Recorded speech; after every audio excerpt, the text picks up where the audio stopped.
Hey, it's Brian Rose from London Real, and I just wanted to take a few minutes and talk about the Digital Freedom Platform and hopefully talk about some of the questions and some of the misunderstandings that have been kind of flying around out there and hopefully give you some clarity as to what's going on. So I made some notes and I'm just going to go here kind of off the cuff and stream of consciousness as far as what's been going on. First of all, I just want to say that I am notoriously a bad communicator. And so that's what today is all about. And I plan on releasing these videos every week just to try to communicate more. If you speak to my wife, she'll agree that I'm a bad communicator. And part of the history of the last 9 years at London Real is because I kind of just go forward at 100 miles an hour and I rarely respond to questions, criticism, that kind of thing.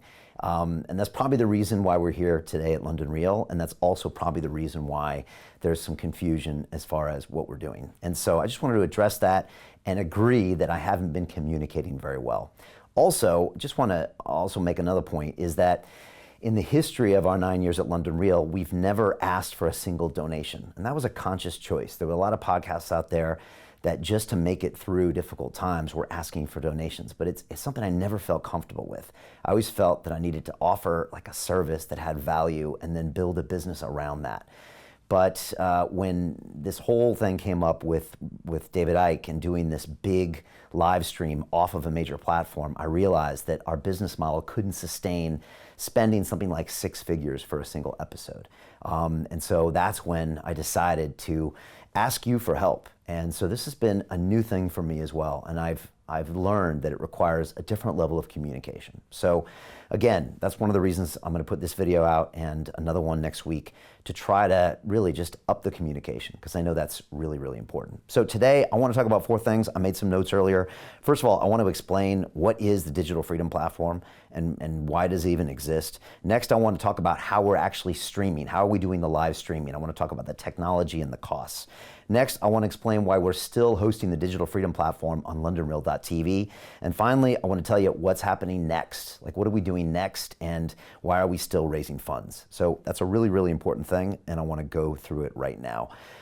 Again, first of all, this has been crazy times the last 6 weeks. I mean, let's be honest. It's been really just madness here. And it wasn't until today that I was able to kind of take a deep breath and really focus on something besides crazy times. You know, Rose Icke 3 happened 2 weeks ago, and to try to put the infrastructure in place and to try to stay focused and prepared and try to deal with the deplatformings and the bannings and all of the problems, it just took all of our bandwidth around here. It's been emotionally and very draining. And so, but I knew that we had to make sure that live stream happened. And once that happened, I knew that we had to get other live streams in the can, like Dr.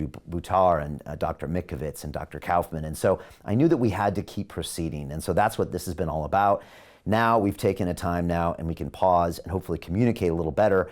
But still, I mean, right now for me, it's so important to get you the information as soon as possible, especially in these times right now where we don't know what to do for our health and safety, we don't know what to do for our businesses, we don't know how to act, and we're in the middle of an information war. And that's what this is right now. This is an information war, and there are all sorts of parties out there that have information as a tool for their own self-interest. And I think we're starting to learn that so many of these things exist that we didn't even realize exist, from governments to regulators to platforms to all that stuff. So I want to do that. But again, I want to start communicating today, more importantly, to ensure that our generous donators and donors for this platform know what your money is going for. Again, this is the first time we've ever done this at London Real, so I'm learning and I'm really realizing that communication is important. So I plan to do this every week and let you know kind of what's going on behind the scenes. So let me start with the first point is, what is the Digital Freedom Platform? Well, it's a great question. About 4 weeks ago, we realized that in order to stream a message in a censorship-free manner, we'd have to create our own separate platform. And to do that, it was going to require some money. And the number 1 million came to my mind. And I thought, if we can get this interview, which I call Rose Icke 3, which was the 3rd conversation we had with David Icke this year, to 1 million people, that would just be a massive statement that, first of all, there was a demand for freedom of speech, and second of all, that we could do this independent of a massive multi-billion-dollar or trillion-dollar technology platform. So that was the goal. And when I first started learning about it, and I talked to my tech people here, they're like, Brian, this is going to take 6 figures to do that for a single broadcast. And I realized there was no way to do this on our own. And I also realized that by including more people, that's probably the only way it would be possible, because as it turned out on the stream, 2/3 of our audience came from peer-to-peer sharing, which meant that we would have never reached the number of people we would have reached without you and without donors and without the London Real Army and people in the platform. So that's how this originally came out. Again, we needed a separate platform because there was no other platform that would stream this content without banning us, censoring us, or deplatforming us. And there was a bunch of platforms that did that. So that's why we created that fund in the first place. And so we started raising money, and we soon realized that this was going to be bigger than just one broadcast. And honestly, it was the London Real Army and it was the people that gave to the platform that just kept giving and kept giving and kept giving. And we thought, okay, this is more than just one show. This is actually a vote by the people that they want this to continue and they want this to develop and advance. So we started getting emails from people, and we started getting questions from people saying, okay, what are you going to do after this? How can you make sure that I can always get this information? How can you make sure I can download this and hold this information either on my phone or on a separate hard drive? So we started getting these questions, and the donations kept rolling in, and we thought, okay, what can we do to turn this from a single broadcast into a movement, into a real platform for the long term? And so that's what happened when it came to building out the different phases of the platform, and I want to talk about that once we're done. But before we do that, let me talk a little bit about the streaming, because I think it's important to do that, and then I'm going to talk about what we decided to do as we raised more money and we decided to make this platform permanent. So first of all, let's talk about the streaming. Well, streaming this turned out to be something that was very challenging. First of all, I just want to say that all of the money we have raised has not been spent. Matter of fact, a small, tiny fraction has been spent. I think 10 or 20% of actually has been spent. The rest we are holding in a separate account, and all of these funds are going to be audited and completely shown to be transparent to you as far as how they'll be spent. I'm actually an extremely frugal guy, and I always have been with London Real. If we don't have the money, we don't spend it. And if we have the money, I have to make sure that we spend it in a very intense and intelligent manner. So from the beginning, I told my tech team, first of all, get me the cheapest way to do this, but also get me a way to make sure we can do this. And the third thing I said is get me a way where it's not going to be taken down 24 hours or 48 hours before the actual broadcast on May 3rd. So they're like, okay, Brian, and in the meantime, we have to continue doing everything you're asking for us at London Real and continue the other streams. And I said, yes. So they went back and they decided to start doing this. So they found out a few examples of what we could use, and also a few things that we could show to the public that we were going to use, so we wouldn't be found out how we were going to stream Rose Ike 3. One of them that I can now talk about today is our use of Dailymotion. Now, Dailymotion is it's kind of a French version of YouTube is what it is. I think it's owned majority by the French government, and they've tried to do what YouTube does, but their size is probably 1/100th of YouTube. But they also had streaming services and playback services. So we realized early on that we could use them as an alternative to other platforms like YouTube that didn't want our content on their platform. And again, that's our community policy. That's a whole nother discussion, and we are respecting that. So we knew we had to come up with alternatives. So we started testing Dailymotion as some of the early streams and as a player on our site, because we also knew that we couldn't use the YouTube player or Vimeo or Dropbox because those had all been banned from us. So we found out Dailymotion is an option. We also contacted another major video streaming player. I can't name their name. I really wanted to, but my legal team says I can't. But let's just say they were a top 5 player in the live streaming business. And we had contacted them, and we had basically agreed to a 6-figure contract for them to stream the Rose Ike 3 on May 3rd. So we had a plan in place. The whole world thinks we're using Dailymotion. We're getting a lot of criticism for using a free player, and I'm just taking it on the chin, and I'm just swallowing my pride, and I'm just thinking, okay, guys, I need you to think that, because we expected Dailymotion to shut us down when they started seeing Ike content, and I couldn't guarantee we could use that for the stream.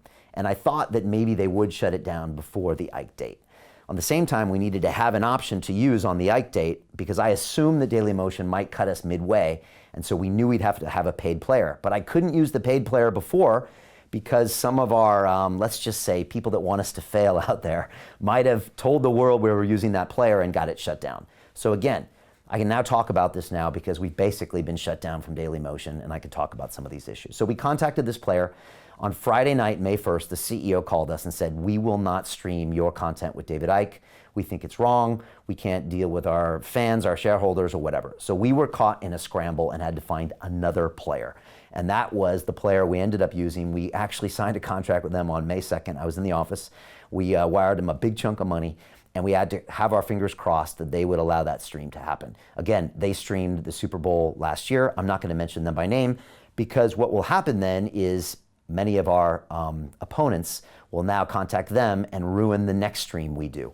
But trust me, my job is to keep redundancies going up, and that's a lot of what I'm doing in the background. So when I'm saying I'm busy, we're building redundancy in our tech, in all of our platforms to make sure that things continue. Again, let me say something about live streams. Live streams are expensive. When you live stream on Instagram and on YouTube, it's free. But when you try to do it yourself on a separate platform, it's really expensive. The cost of the streaming alone for Rose Ike 3 was $62,500. And the costs of the hosting upgrades and the additional services, which means everything that we have on our WordPress site, every single plugin, all of the software upgrades was well over $100,000, well over. Again, let me be clear. On Rose Ike 3 on May 3rd, we had 113,000 concurrent users on our website. 113,000. Let me just put that in perspective. Up until 8 weeks ago, the max we ever had on LondonReal.tv was 1,000. Okay? This is literally 100x. That's when everything breaks. Everything you think isn't going to break breaks. So we spent a lot of money upgrading everything around that just to make sure that thing wouldn't break that day. And it didn't.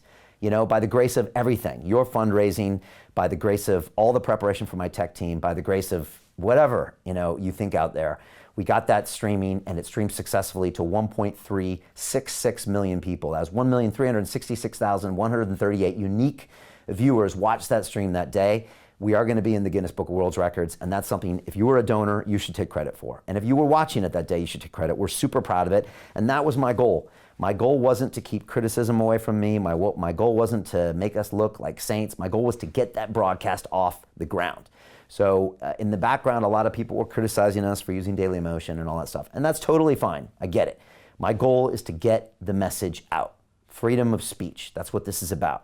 And if it means we have to be criticized, that's okay. We can take that. So that's what happened. And again, that's what it costs. It costs money for live streaming. And I just think it's really important for you to know that. And going forward, we need to have these alternatives, and we have. So let me talk about a few other things. Another question is why are you still hosting on LondonReal.tv? And that's a great question.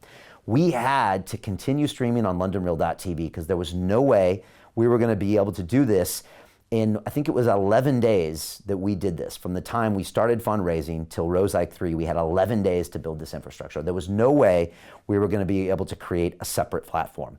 And that's why today, I'm pleased to announce that we are moving forward to our dedicated independent digital freedom platform very, very shortly. And again, this is going to be an independent platform that's going to have a completely different look and feel from LondonReal.tv. Again, we had to piggyback on our old infrastructure, or none of this would have been possible. And I'll be really honest with you. Getting the information in July isn't going to help you.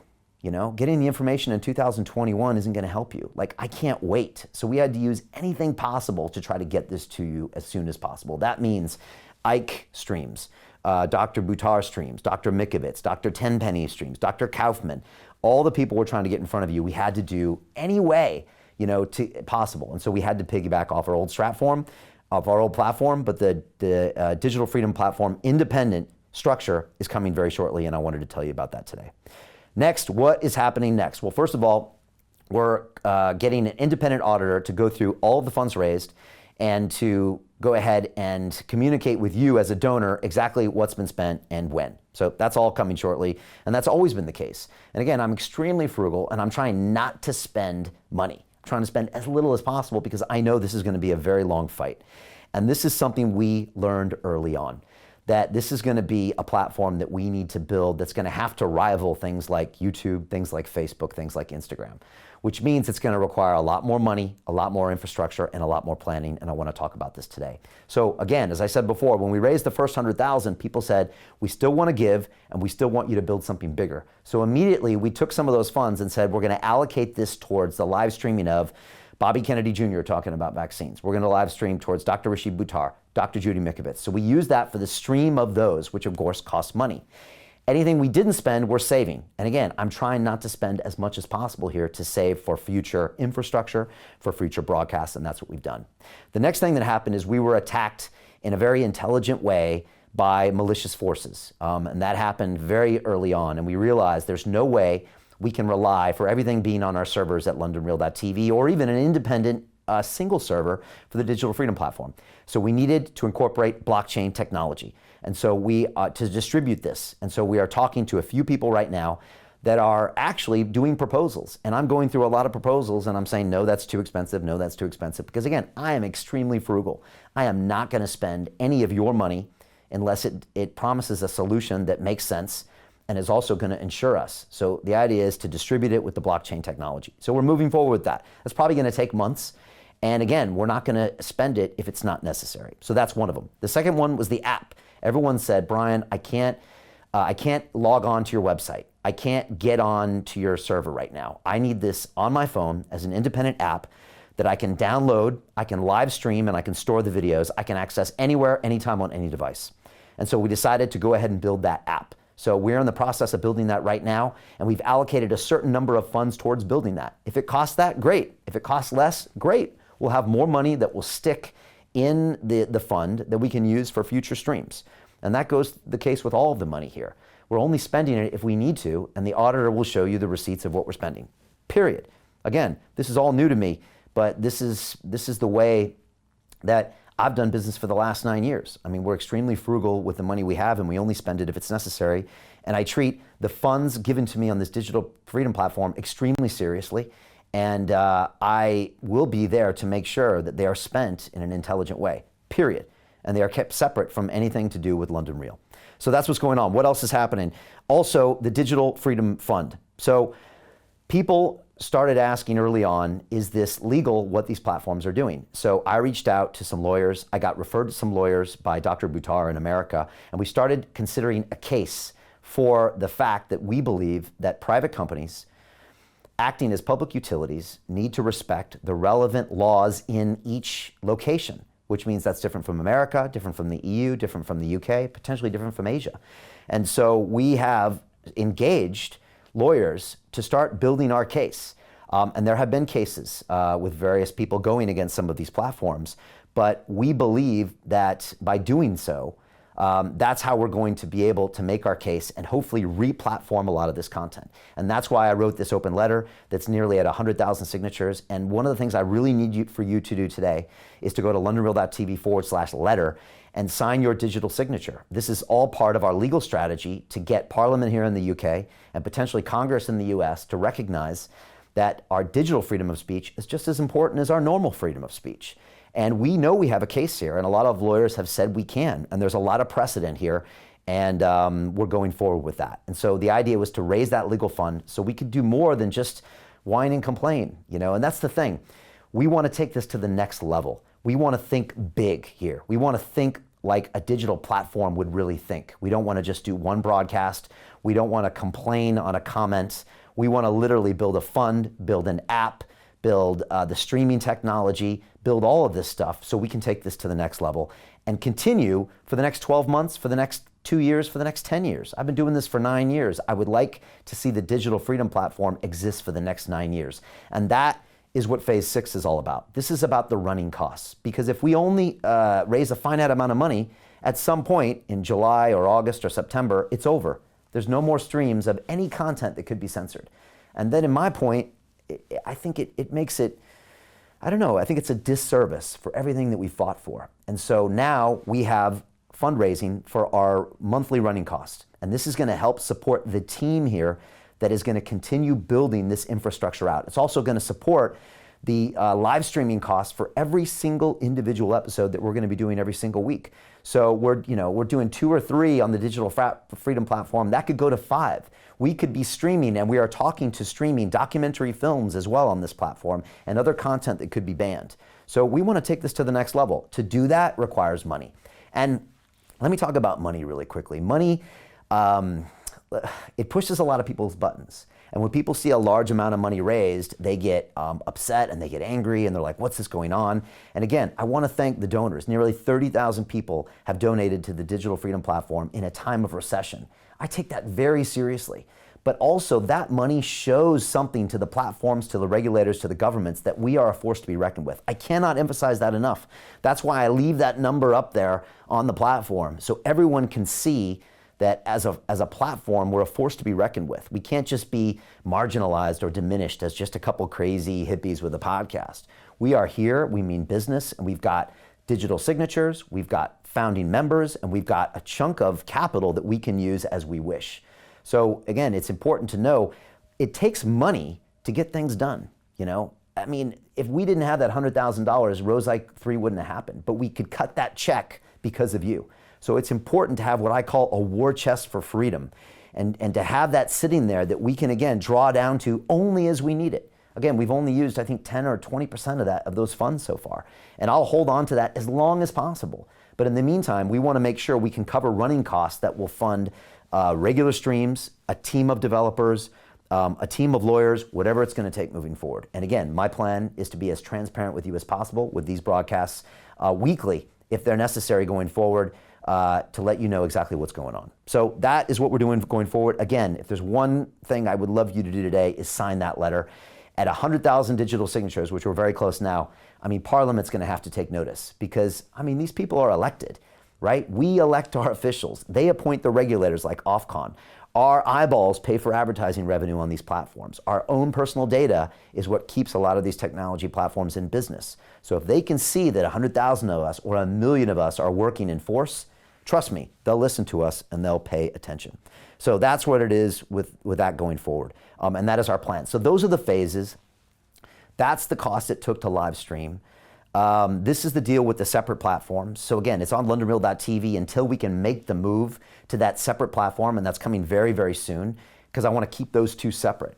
And again, we're just here to continue to deliver and continue to build. I'm also going to be emailing all of you that donated on a regular basis. So if you are one of the founding members of the Digital Freedom Platform, watch your email box. I'm going to be trying to communicate at you at least twice a week and let you know exactly what's going on behind the details. For anyone else, you can go to LondonReal.tv/freedom. There's a whole open letter there. All the phases are explained, including the amounts that we spent for every single phase so far. And again, to repeat this, I'm being extremely frugal with that money. We're holding back as much as possible and only spending the funds that are necessary. Again, we run London Real. London Real has its own broadcasting, has its own business and business accelerator platforms, right? That business does not need the funds of the Digital Freedom Platform.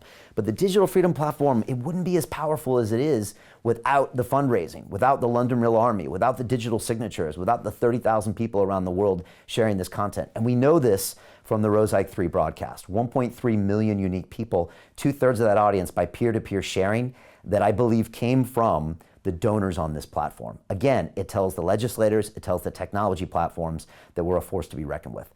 And just on a personal note, I just want to say, you know, the future of London Real and what platforms we're going to be on is really in question right now, you know, because of the stand we've made for freedom of speech. And I've had messages recently from good friends of mine saying, Brian, leave this alone.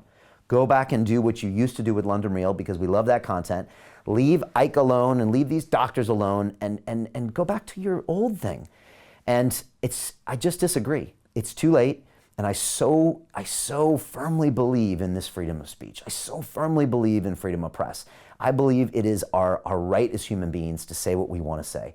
It's what I've been doing for 9 years. And whether it's Dan Pena or Rose McGowan or Ido Portal or Dorian Yates, I believe that everyone should have the right to say what they want to say. And that's what we're going to do here. We're going to keep streaming this content. And that's the purpose of what we're doing here. And so that's my plan, to go forward and do that. And the truth is that we're potentially not going to be on some of these platforms going forward. And so the Digital Freedom Platform is about being independent. It means that we might have to survive for the next few years as a completely independent platform with no help of any outside companies. In the meantime, though, I will use as many free resources as possible. Trust me. Now, honestly, Dailymotion has taken all of our controversial content off. But for a couple weeks, they were providing us with a valuable service that costs you nothing as a donor. And it was funny because a lot of comments are like, you're using Dailymotion because it's free. And I was like, yeah, I don't want to spend your money. I'd rather it be free until I have to spend it. Now we've gone to a dedicated provider for all the controversial service. But I will continue to use free means and free software because I don't want to use the funds of this platform. But when we have to spend, I will spend, but I will spend frugally. And that is my pledge to you going forward. And again, I've been here for 9 years. My reputation is not to be questioned. Like seriously, there's people out there that have gone through my courses that know who I am. Every single guest on London Real comes on London Real because they believe in our integrity as a platform. We've always been out there. We've always been transparent, and I will continue to be transparent. And we will, again, start putting all that information out there, emailing it to the donors as far as what's going on. And look, lastly, I just want to say on a personal level, it's been crazy the last few weeks. You know, the team here has been working so hard. You know, a lot of times it seems like it's easy for us to do this conversation with you right now, to write an email and communicate. But like sometimes it's just so crazy there's not enough time because we're worried about the next thing, the next platform.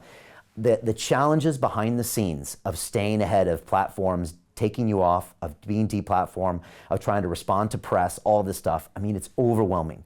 My team is working so hard just to make that happen. So please understand, it's not as easy as it might seem to do what we do. And yet I'm still trying to broadcast 4 or 5 times a week to get this info out to you. We're all stressed, we're all overworked, and sometimes it's hard because we're personally attacked as well. And it's been one of the hardest things for me to do. The good news is I get so much great feedback from you on the streets. And when people say, Brian, keep going, when I film those interviews with you on the streets, people say, Brian, we believe in what you're doing.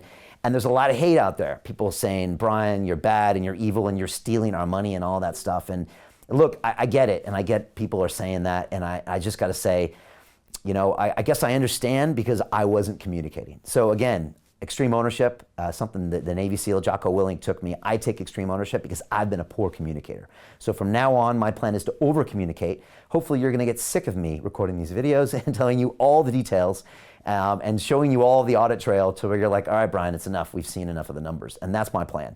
I'm going to over communicate going forwards. I'm going to let you know what's going on with this fund. Again, I've never, ever crowdfunded before. I've never had, you know, donors to a platform. So I realized I got to over communicate. Before, we did it all ourselves. So that's what I plan on doing going forward. And again, I just want to thank everybody out there for questioning this so I can be more clear with you. I want to thank all the people that are supporting us. For the people that are not, it's okay too. You know, that's something that you can choose to do and that's fine. But understand that I need to move forward. I need to work on building our London Real Army. I need to work to building a community of people that are positive on what we're doing so we can make sure we take things to the next level. And that's what we're going to do. We are not going to stop. I will not be deterred by anything. You can attack my business, my reputation, my personality, everything, and I will not matter. I'm going to keep making this fight. Because one thing I decided a few weeks ago that was something that is not negotiable, and that is this plain and simple. And that is this. We will not be silenced. And we will not be censored, and we will not be stopped. And that is my pledge to you. We're going to keep moving forward. Again, thank you to all the donors of the Digital Freedom Platform. I appreciate you so much. I'll be emailing you on a regular basis and letting you know what's going on with this stuff. And again, I look forward to sitting down here with you next week and giving you an update on what's going on the platform, the advances, the setbacks we had, the problems we had with our tech, the new things we streamed, and the more things that come up when it comes to us being banned and deplatformed and how we're going to deal with it. But this is the new normal for us. We're going to embrace it. We're going to move forward. I believe that history will show that we have done the right things, and that's what I'm doing. I'm playing this for how we'll be judged in 10 years, and I know we're doing the right thing. I feel deep in my heart that I know we're doing the right thing, and we're going to keep moving forward and just prove to the world that we are. So again, thank you so much. I appreciate you, and I will see you in another week to give you an update on the Digital Freedom Platform. Take care.